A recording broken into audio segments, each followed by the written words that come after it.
In this session, let's understand about power of attorney. What is power of attorney? It's a document executed by one person called donor or principal in favor of another person called donee or agent to act on behalf of the former as per authority given in the document. Okay. So when we say power of attorney, this is basically a document. This document is executed by one person. That person is called as a donor, or we call him as principal, and this document is executed in favor of another person. Okay, it is executed by donor or principal. It is executed in favor of another person, and that person will be called as donee, or he'll be called as an agent. So why this document was executed by this former in favor of later? It's basically to act on behalf of the former. That is, this donee or agent is going to act on behalf of this donor or principal as per authority that is given in this document, and that's what we call as power of attorney. Okay.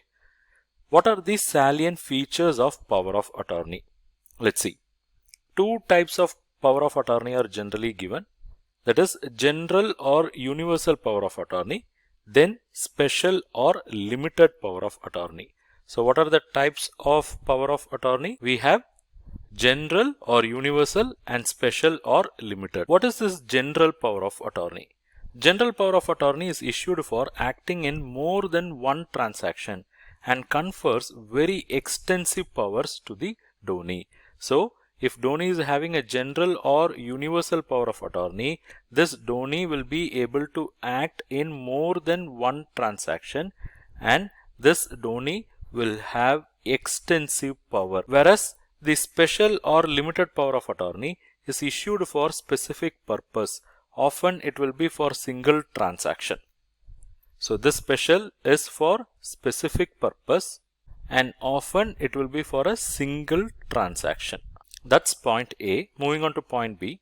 General power of attorney gives power to sign checks, stop payment of checks, to sign borrowal documents on behalf of principal. Let's capture there.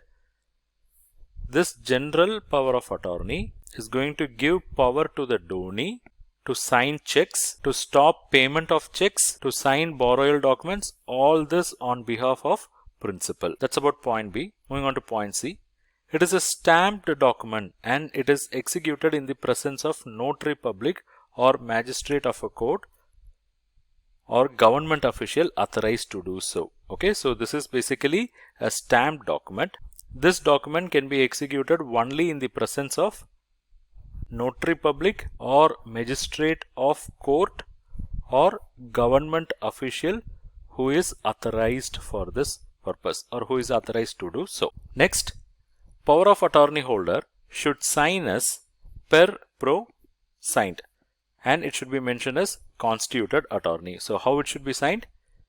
It will be like this, per pro. So this is where signature happens, and it should be mentioned as constituted attorney, and the principal can revoke the power of attorney anytime for future transactions. A power of attorney stands revoked by death, insanity or insolvency, that is winding up or liquidation in case of companies of the principal. So let us also just touch on the revocation. So revocation, principal can revoke any time for future transactions, and if there is going to be death or insanity or insolvency of the principal, then also it gets revoked. Thank you for watching this video. Hope you liked it. If you wish to learn more on this topic, do check our comprehensive online course. I have given the link in the description below. If you like this video lecture, do not forget to click on that like, share and subscribe button with bell icon.